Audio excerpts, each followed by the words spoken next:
वर्षा तो विपदा बनकर बरस रही है। यदि यही हाल रहा तो राजा मनु की नौका कुछ ही क्षण में बिखर जाएगी।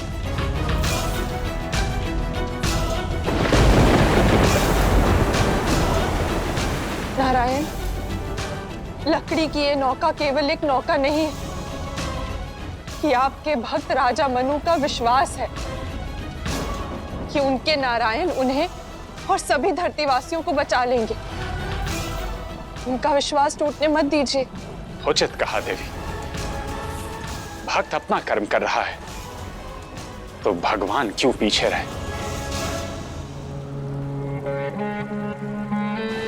हमें अपना कर्तव्य निभाना होगा।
सहायता की आवश्यकता हो तो मांग लेनी चाहिए नारायण।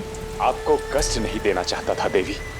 सदा साथ देने का वचन दिया है आपको, और फिर जब भक्त और भगवान दोनों अपना कर्तव्य निभा रहे हूँ तो मैं भी अपनी भूमिका निभाऊंगी। मैं केवल आपकी अर्धांगिनी नहीं, आपकी जीवन संगिनी हूँ। आपको सहयोग देना मेरा कर्म भी है और धर्म भी। आपके परिश्रम को मैं समृद्ध करूंगी।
दृष्टि की रक्षा के लिए देवी लक्ष्मी द्वारा बांधा गया ये सूत्र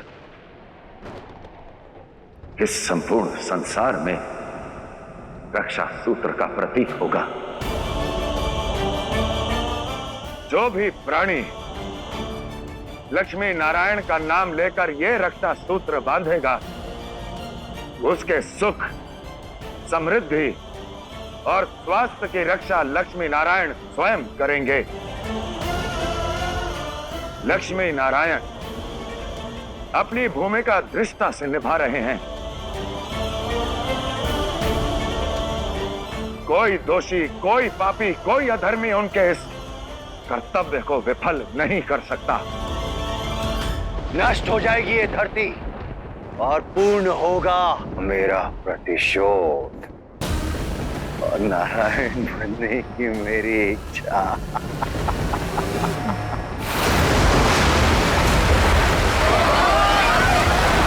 जब समृद्धि और संतुलन के आधार लक्ष्मी नारायण अपना कर्तव्य निभाते हैं तब असंभव भी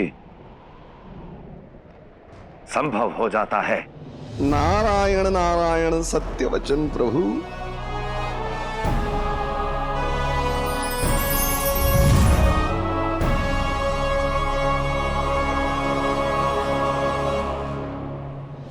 महादेव, परंतु इस भयावह जल प्रवाह का क्या?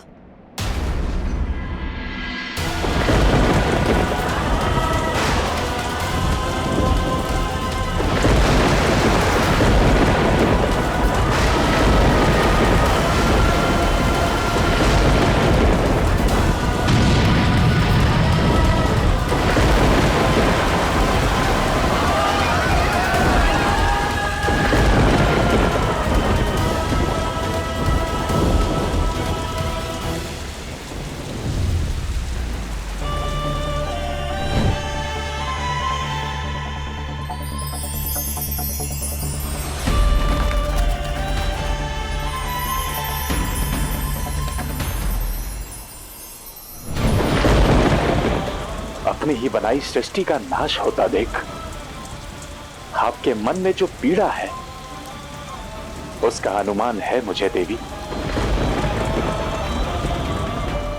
क्योंकि आपके मन को मैं अपने चित्त में अनुभव कर सकता हूं।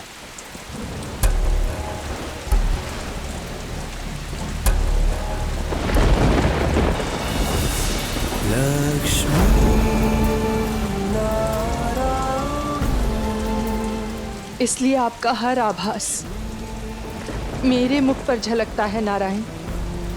ये पीड़ा, ये दुख केवल मेरा और आपका नहीं, हम दोनों की पीड़ा है। आज इस विनाश लीला को देखकर समझ आया कि संतुलन बनाए रखना कितना कठिन है। मृत्यु के चक्र को चलाना कितना जटिल है।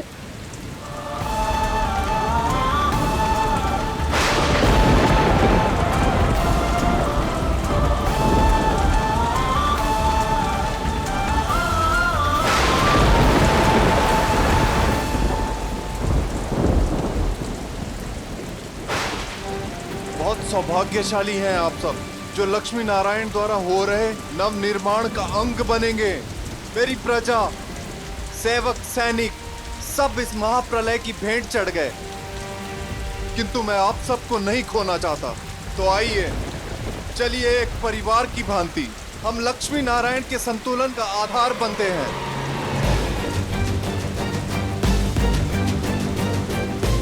विश्वास रखिए, लक्ष्मी नारायण हमारी रक्षा अवश्य करेंगे।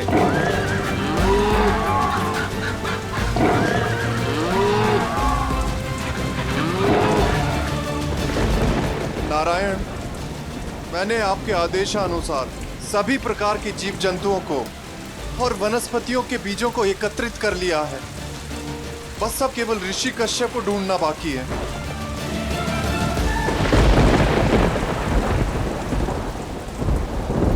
यहाँ तो सब जलमग्न हो गया है, अब हम ऋषि कश्यप को कहाँ ढूंढेंगे?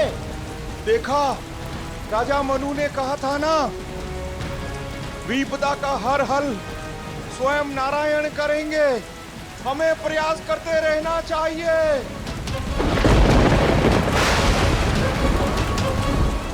अब क्या करें? अन्य राह पे चलते हैं, ये राह कठिन है। चलिए।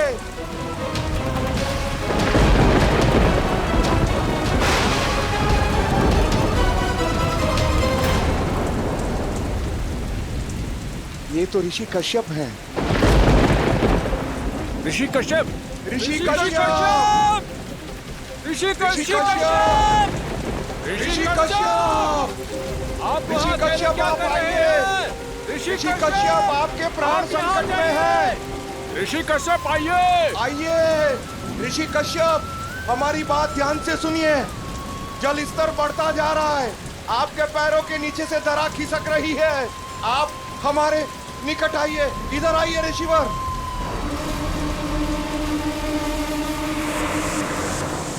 दरा खिसक रही है, ऋषि कश्यप हमारे साथ चलिए। ये जल नहीं, मेरे पुत्र के पापों का ज्वार है। कदाचित उसके पिता होने का दंड मुझे इसी रूप में भुगतना होगा। परंतु पिता पुत्र के पाप के दंड का भागीदार नहीं हो सकता, उसका भोग नहीं कर सकता। पिता, हमारी विनती है, आप आइए। ये लक्ष्मी नारायण का आदेश है ऋषिवर। जिसका पुत्र सृष्टि पर आए संकट का कारण हो, उसके पिता का मर जाना ही उचित है। जाइए ऋषिवर, आपके ज्ञान की सृष्टि को आवश्यकता है, आपके मार्गदर्शन की सृष्टि को आवश्यकता है। यदि ये ऋषि कश्यप नहीं रहेगा तो क्या अंतर पड़ेगा? अंतर पड़ेगा ऋषिवर।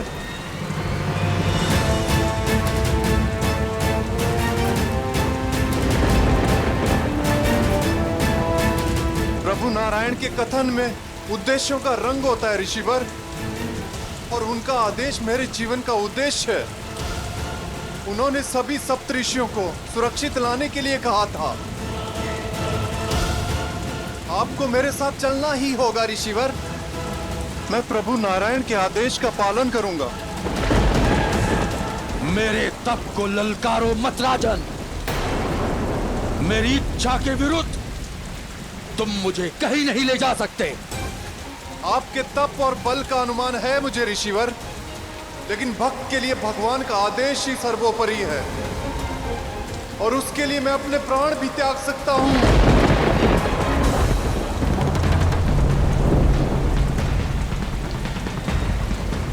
रुक जाओ।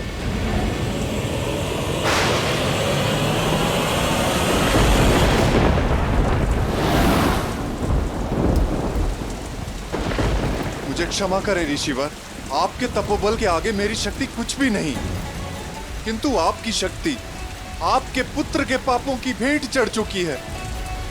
कदाचित इसीलिए मुझे आपको यहाँ से बलपूर्वक ले जाने का साहस मिल रहा है। मैं कहता हूँ छोड़िए मुझे राजन, छोड़िए मुझे ऋषिवर, छोड़िए मुझे। मुझे क्षमा करें ऋषिवर, परंतु नारायण हमारी राह देख रहे हैं।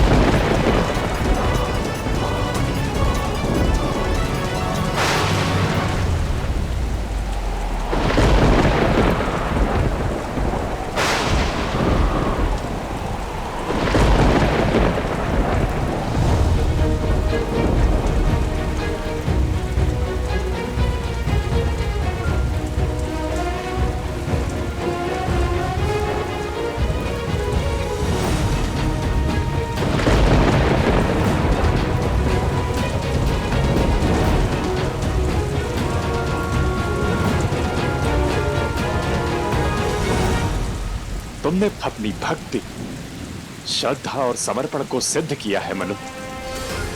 सृष्टि सदैव तुम्हारे इस योगदान की ऋणी रहेगी। मैंने कुछ नहीं किया प्रभु। जो भी हुआ और आगे जो भी होगा, सब आप ही की कृपा है। महाप्रलय और भयावह हो रही है। ऋषिगण, राजा मनु, आप लोग नौका में चढ़िए। चलिए। जिस पर आप कृपा कर रहे हैं प्रभु, वो कश्यप कृपा का नहीं, दंड का भागी है। इस महाप्रलय का कारण मेरा पुत्र है, इसलिए प्रभु मुझे इसी महाप्रलय में मर जाने दीजिए, मर जाने दीजिए प्रभु। सृष्टि का अस्तित्व केवल जीवन बचाना नहीं है ऋषि कश्यप, मानवता बचाने में है, ज्ञान और विवेक की रक्षा करने में है। आप सभी वेदों के ज्ञाता हैं, ज्ञान के आधार हैं। आपकी रक्षा आवश्यक है।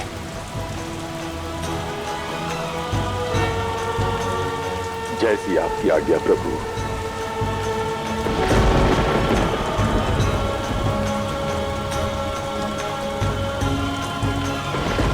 अर्थात संतुलन की स्थापना के लिए ये सब आप ही ने किया है नारायण?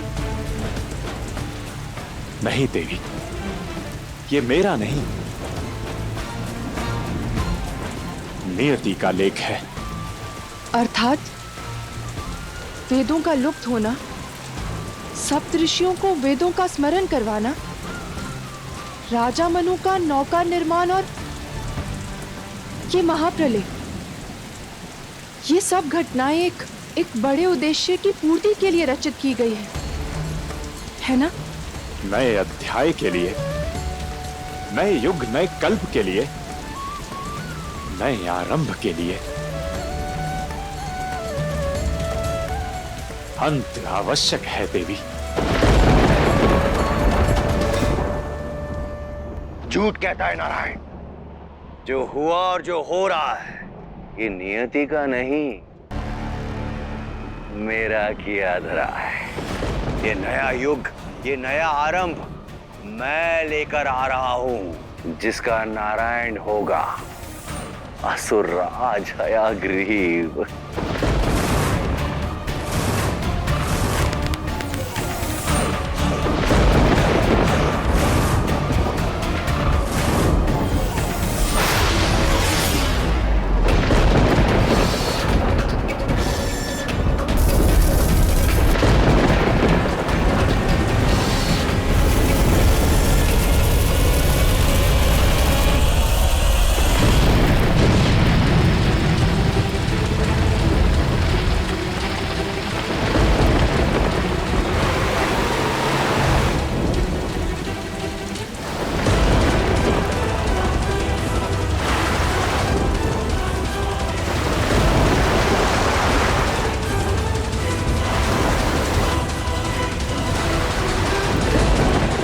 आप सब चिंता मत कीजिए, आप सब नारायण पर विश्वास रखिए, वो हमारा कुछ भी अनिष्ट नहीं होने देंगे।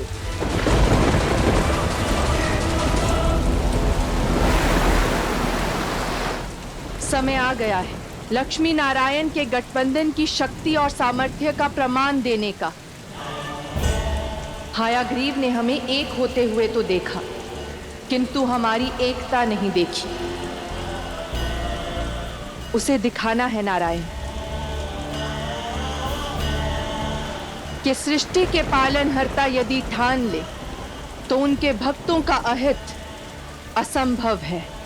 महादेव, ब्रह्मदेव, सृष्टि की रक्षा के लिए हम त्रिदेवों ने अलग अलग दायित्वों का वहन किया है। आज मैं पालनकर्ता होने का दायित्व निभाऊंगा। जब जब सृष्टि में अधर्म के बादल मंडराएंगे, तब तब धर्म की स्थापना के लिए मैं अलग रूप, अलग अवतार में आऊंगा। अपना धर्म निभाऊंगा, अपना धर्म निभाऊंगा, अपना धर्म निभाऊंगा, अपना धर्म निभाऊंगा।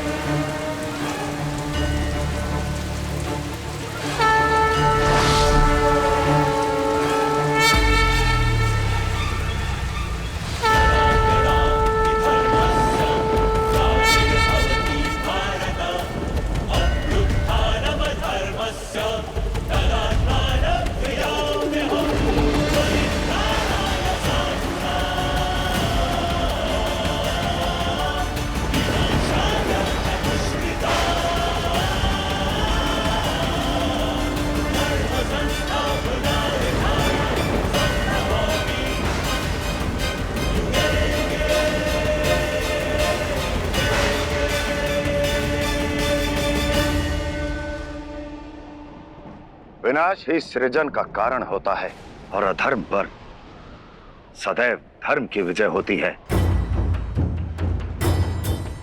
इसी संदेश के साथ आज ये संपूर्ण संसार, ये युग नारायण के प्रथम अवतार का साक्षी बनेगा, साक्षी बनेगा, साक्षी बनेगा, साक्षी बनेगा।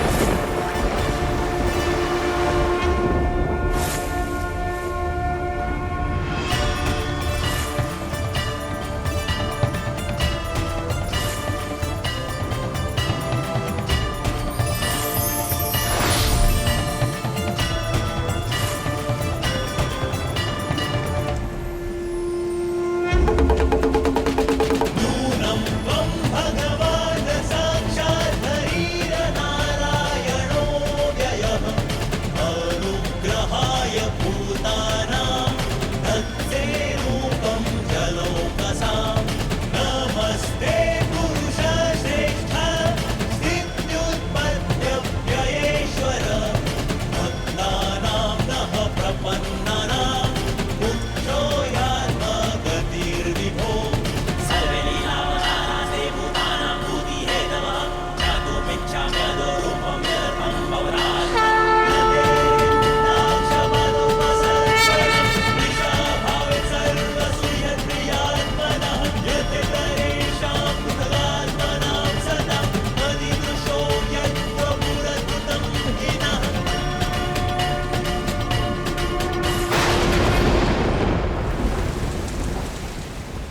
श्री नारायण का ये पहला अवतार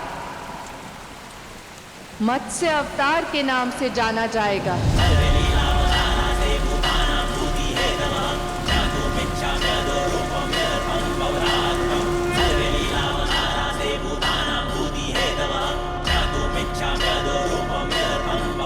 तो ये है नारायण की रणनीति। एक मछली रोकेगी हैग्रीव की प्रलय के प्रवाह को। नारायण, तुमने अपनी अंतिम चाल तो चल दी है, अब मैं करूंगा अपना अंतिम वार।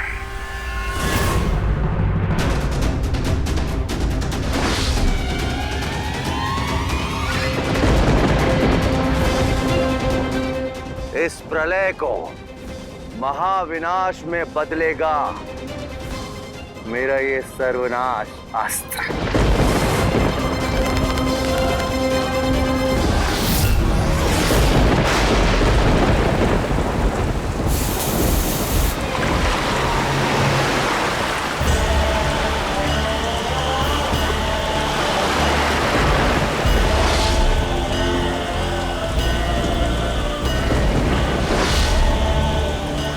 आपको एक और वचन देता हूं देवी, मैं हर काल, हर रूप, हर अवतार में आपके साथ रहूंगा। और एक वचन मैं भी आपको देती हूँ, जहां जहां नारायण और उनके नाम का वास होगा, वहां वहां मेरे अष्ट रूप में मैं भी निवास करूंगी, निवास करूंगी, निवास करूंगी।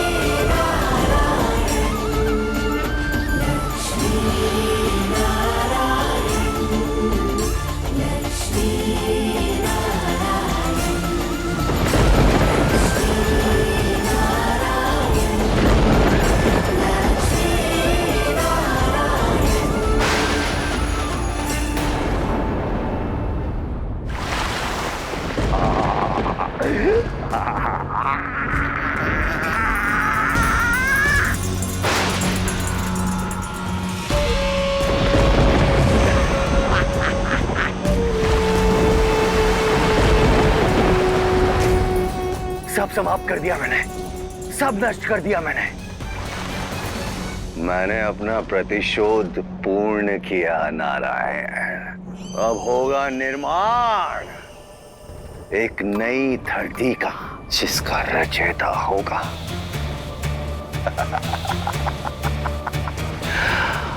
असुर राज हयग्रीव।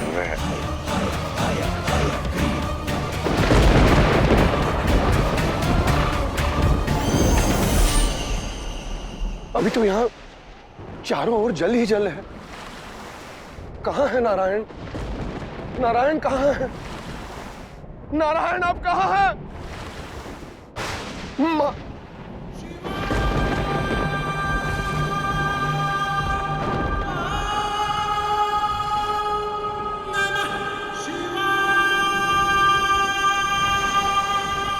लक्ष्मी नारायण के होते हुए इस सृष्टि का अस्तित्व कैसे मिट सकता है? सृष्टि और लक्ष्मी नारायण के बिना हमारा भी कोई अस्तित्व नहीं।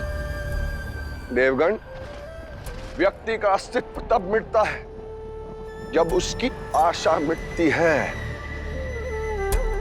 मुझे पूरा विश्वास है अपने भगवान पर। मुझे मेरी माता लक्ष्मी ने कहा था कि जहां नारायण का नाम होगा वहीं लक्ष्मी का वास होगा, और जहां लक्ष्मी का वास होगा वहां सुख समृद्धि होगी। इसलिए नारायण के नाम का विश्वास साधे रहो। लक्ष्मी नारायण की कृपा इस धरती पर अवश्य होगी। बोलो नारायण नारायण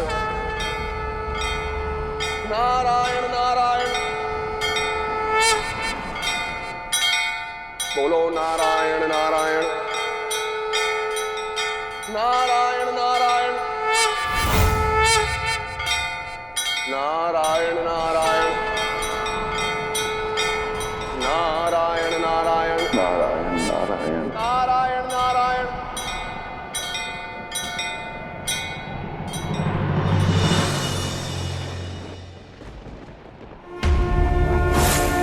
हो रहे मेरे आराध्य,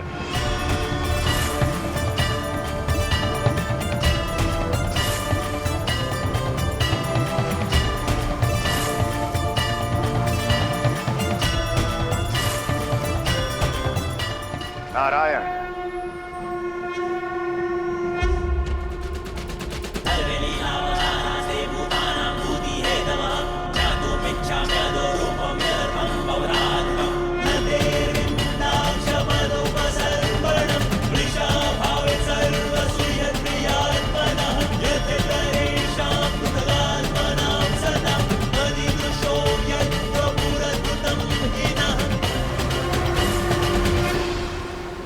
शेषनाग,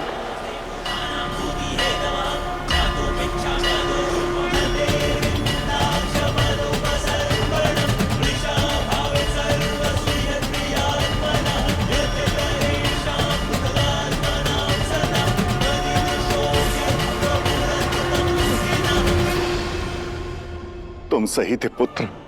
लक्ष्मी नारायण के रहते आशा, विश्वास और प्रसन्नता का अंत कभी नहीं हो सकता।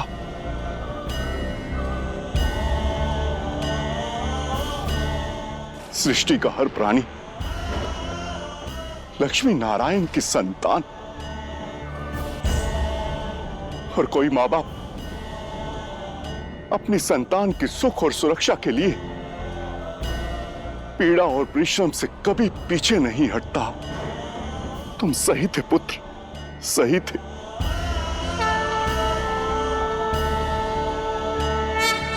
सत्य है, पालनकर्ता के लिए स्वयं का कष्ट नहीं, सृष्टि की रक्षा महत्वपूर्ण है। और उनके मुख पर पीड़ा का नहीं, परम सुख और संतुष्टि का भाव है।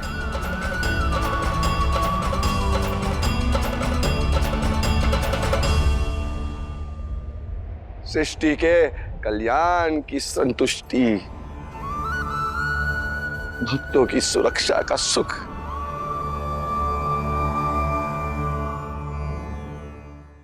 मुख पर मुस्कान लिए हर परिस्थिति को पार करने वाले केवल नारायण हो सकते हैं।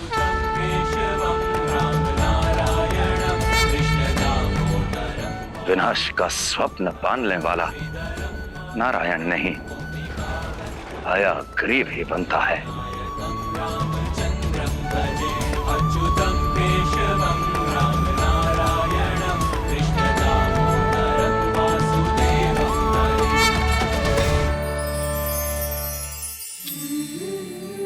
ज्ञान।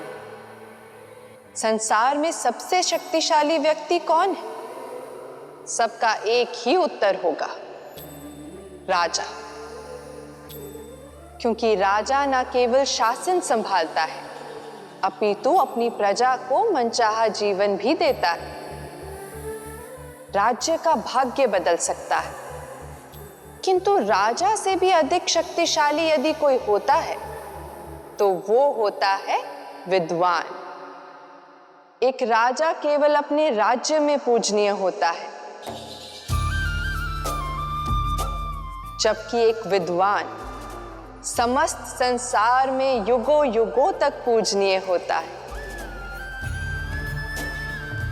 इसीलिए धन से बड़ा ज्ञान और पद से बड़ा सम्मान होता है। यदि एक विद्वान चाहे तो 100 राजाओं को गढ़ सकता है, किंतु एक राजा के वश में नहीं कि वो किसी को भी विद्वान बना दे। इसीलिए ज्ञानी का सम्मान करो, क्योंकि ज्ञान की कुंजी अर्जित कर पाओगे तभी सम्मान का वैकुंठ पाओगे।